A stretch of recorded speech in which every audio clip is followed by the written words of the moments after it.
เริ่มต้นก้อนนี้เนาะวัด12 โมงโรงงานเป็นพวกแก่พอเรื่องโมงขึ้นไปเป็นเริ่มเอิ้นวิญญาณก่อนเมื่อแต่เซิร์ฟเพิ่นกินข้าวเนาะกินข้าวแล้วจะหมอของหมูของทานแต่จะหลังช่วงเพิ่นขึ้นสวรรค์สัมภาแต่จะภูมิความใจเบาเลยมาแล้วก็แม่สอนแจ้งพร้อมกันติดตามทางติดตาม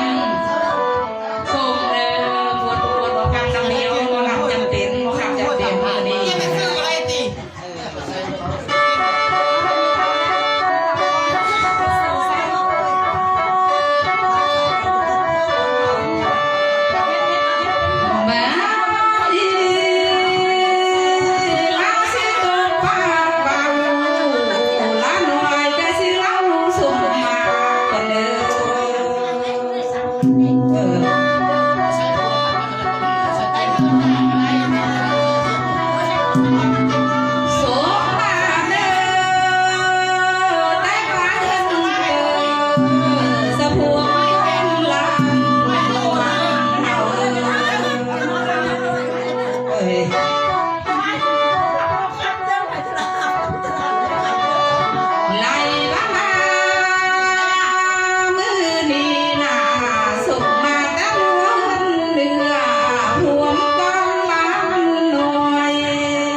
ไล่บ้านนา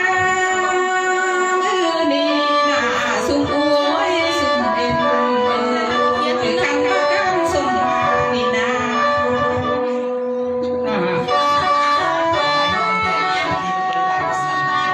ลาบีเฮาที่ทักจอบรอบใหม่มาให้สุ่มมาเล่นน้ำบ่มี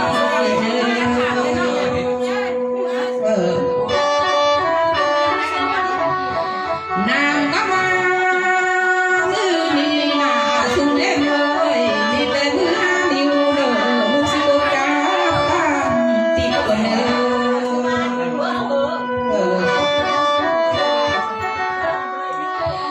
มือนี้มาที่นอนคอยหน้ามีแต่มือสิบนิ้วสุโกกาตามเทียน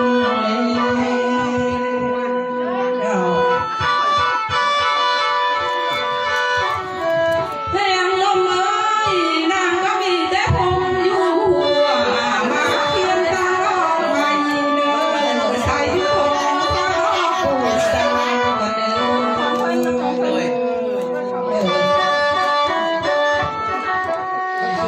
ไล่บ้านเด้อมือนี่น่าจัดแจงสะสมซึ้งเสืองามเห็นไหม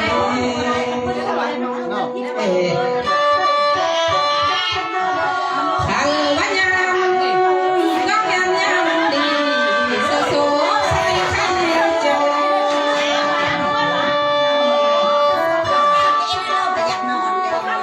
หางก็แพงพอกันเท่าเสือว่าวันเล็กโตก็ได้มาเป็น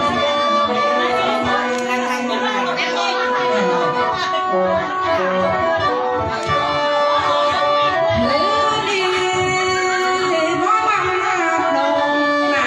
มาเห็นพี่แลน้องอีลาวดีเจอแท้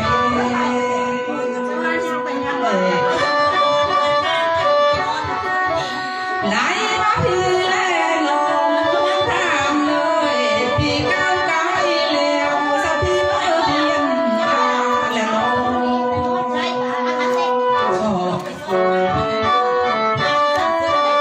มือนี้ไล่ก็มาลังคอยหน้ามาเห็นหน้าพอจีทางเข้าหาปลาคนเนื้อ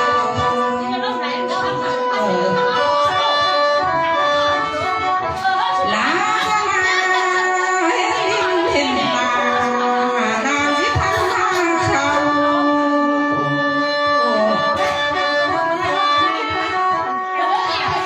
ไล่บ้านนามือนี่น่าเห็นเจ้าพี่น้องสิทำคู่น้องคง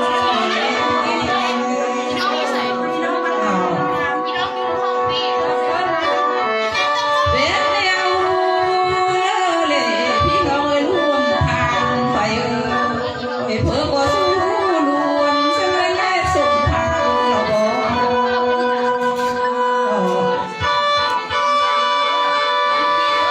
นักพี่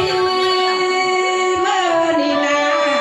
เพื่อกงมันสั่งเสียเพียงหน้ากองบ่พอแม่เอ้ยร่วมทางไป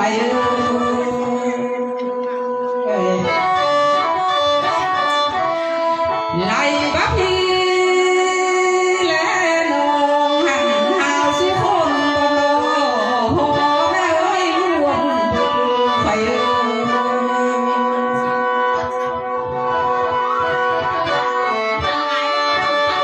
ทางบ้านนาฮอดนี่นาพี่น้องเอ้ยก่อนสมมามีสิโจก่อนไปก่อน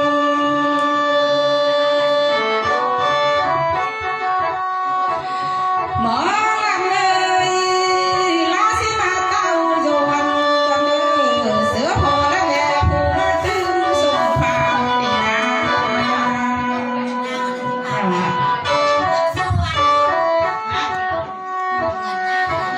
ไล่บ้านนา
ไหลมาแม่